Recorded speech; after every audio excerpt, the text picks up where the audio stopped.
La démocratie est un mécanisme de gouvernance qu'exerce le peuple souverain en choisissant librement ses dirigeants.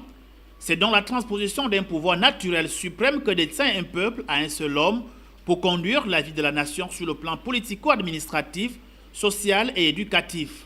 C'est le sens donné à l'élection présidentielle, à l'issue de laquelle le peuple dans sa majorité choisit un fils parmi les prétendants à la prestigieuse fonction présidentielle. Ainsi, par analogie du parallélisme des formes, c'est toujours celui qui fait qui doit aussi défaire. C'est alors le peuple détenteur du vrai pouvoir suprême, devenu maladroitement suprême dans les mains d'un individu, qui peut le lui déposséder dans les mêmes mécanismes consultatifs du suffrage universel, donc par la voie des urnes. Si ce mécanisme se présente ainsi dans les grandes démocraties occidentales, il n'en est pas toujours été le cas dans le reste du monde, généralement sur le continent noir, particulièrement dans la sous-région d'Afrique centrale. Dans notre espace continental, sous l'équateur, au plan économique de la CEMAC, l'alternance politique semble encore à des années-lumière. Le rêve est toujours entretenu sans le voir se réaliser. La fin du scrutin présidentiel dans un pays voisin vient de nous le démontrer à nouveau. Âgé de 85 ans, Paul Barthélémy Biya-Mvondo a été réélu à 71% des voix, soit un mandat de 7 ans, réalisant ainsi le record de la longévité au pouvoir. Ce cas particulier amène à se demander pourquoi les chefs d'État d'Afrique centrale se maintiennent-ils au pouvoir aussi longtemps que possible. Autrement dit, l'alternance dans cette partie du continent noir est si lente et quand c'est le cas, c'est par le biais de la force, le cas par exemple du Congo-Brazzaville dans les années 94-96. La réponse n'est pas aisée, voire facile à donner, mais elle peut se découvrir à travers certains éléments constitutionnels communs à ces pays, des similitudes révélateurs pourtant des faits. En effet, au cas par cas, sur le mandat présidentiel, au Gabon à l'article 8 alinéa 1, le chef de l'État est le chef de l'exécutif. Plus loin, il est élu pour 7 ans. En résumé, il a une fonction trop écrasante. Au Cameroun, à l'article 5 alinéa 1 de la Constitution et conformément à cet article, le président de la République du Cameroun est l'organe chargé du pouvoir exécutif.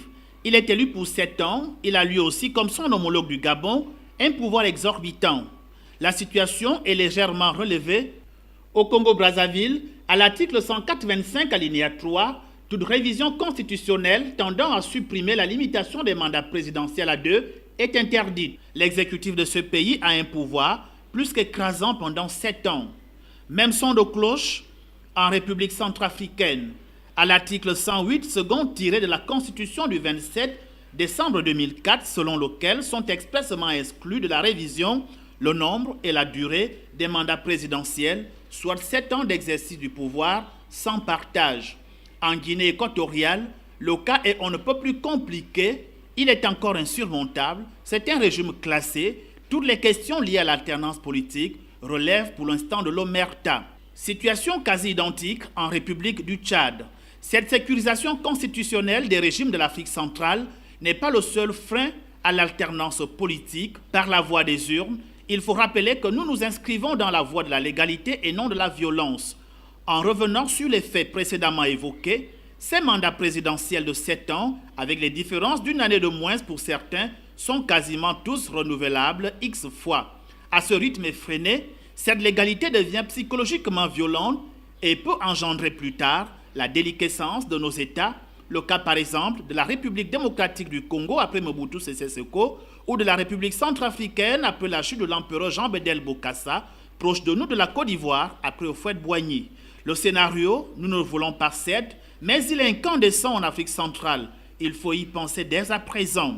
Sur la lenteur de l'alternance politique en Afrique centrale, le poids économique de cette région, bardée de ressources diamantifères, halieutiques et phoniques colossales, combiné au rapport qu'entretiendraient les régimes de l'Afrique centrale et la puissance colonisatrice, entre guillemets, France-Afrique, en sera aussi la cause de cette lenteur que nous aborderons dans le prochain volet lié à ce dossier.